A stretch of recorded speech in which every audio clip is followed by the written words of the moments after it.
Halo agengku sekalian, balik lagi sama gua Tono. Di kesempatan kali ini, aku mau ngeluarin anime Ansatsu Kizoku part kedua. Oke lah, tanpa banyak basa-basi, mari kita sambut bapak kudanil kita, Suara Tono.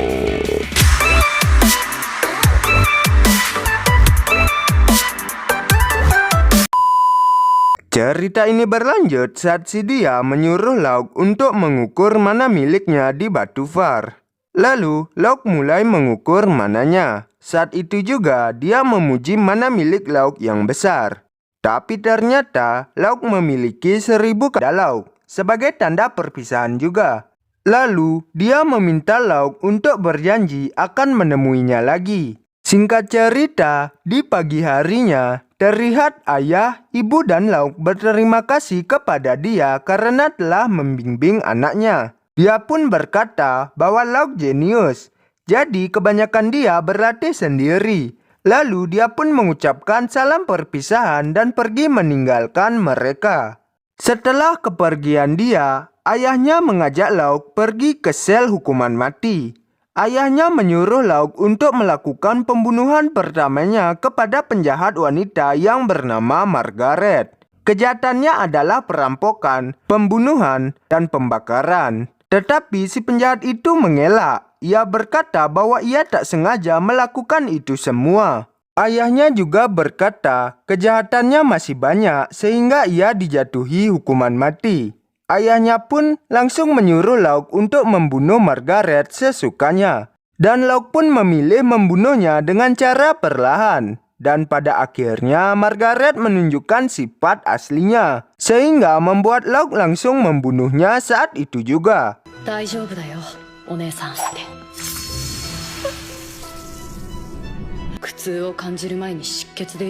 Senang-senang. Setelah itu, terlihat Lauk tengah berada di atas menara lonceng. Ia sedang mencari seorang asisten dengan mana sempurna.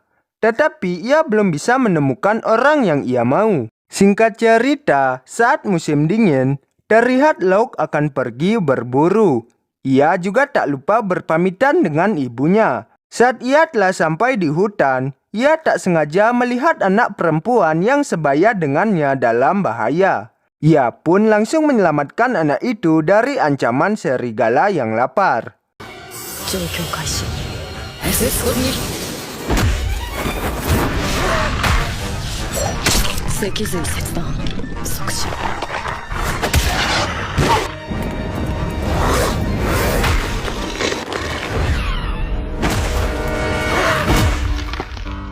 Setelah membunuh serigala itu, Lauk pun menanyakan siapa perempuan itu dan kenapa ia bisa ada di dalam hutan.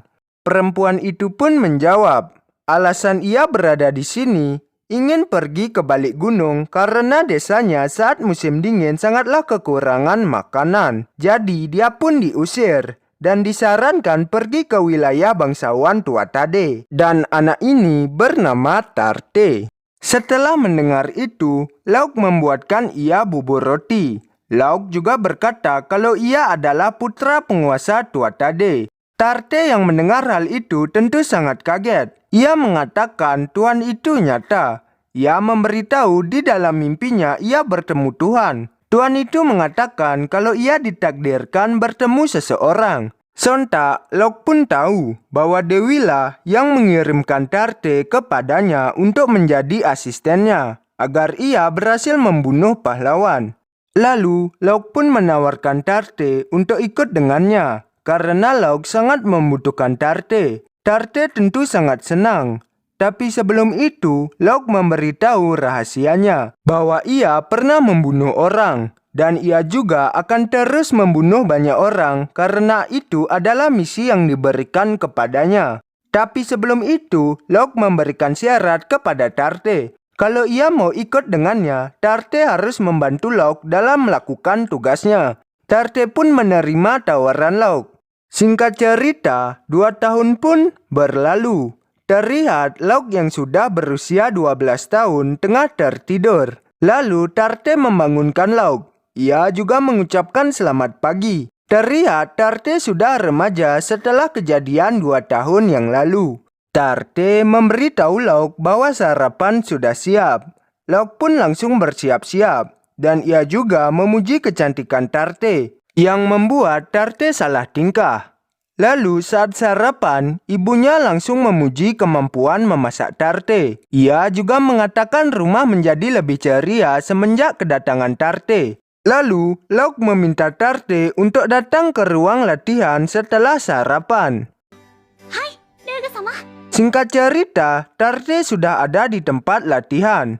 Lauk langsung menyuruh Tarte untuk melepas pakaiannya, karena ia ingin mengecek struktur tulang Tarte, sama seperti yang pernah ayahnya lakukan. Setelah pengecekan itu, Lauk memberitahu bahwa fisik Tarte sempurna. Singkat cerita, di keesokan harinya, terlihat Tarte sedang berlatih menggunakan pisau. Tetapi cara ia menggunakan pisau sangatlah buruk. Sehingga Lauk memutuskan untuk menciptakan tombak lipat dengan sihirnya. Ia juga mengatakan kalau tombak ini bisa disembunyikan dengan cara dilipat. Jadi cocok untuk dipegang pembunuh karena bisa disembunyikan. Setelah itu, Tarte menggunakan tombak itu dengan sangat lihai.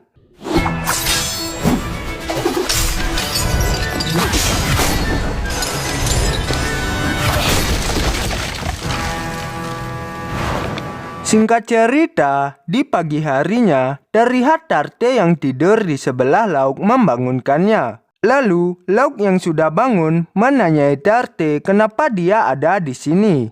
Tarte pun berkata ia ingin melihat wajah Lauk yang tengah tertidur. Ia juga mengucapkan terima kasih kepada Lauk dan memeluknya, karena ia merasa bisa menjadi orang yang Lauk butuhkan. Lalu, anime ini diakhiri dengan Tarte yang memeluk wajah Lauk dengan teteknya. Dan anime ini pun bersambung. Oke wak gengku sekalian, jangan lupa subscribe channel ini. Follow juga IG resmi gua. Gua Tono cuma mengucapin keep respect and happy coli. Bye-bye.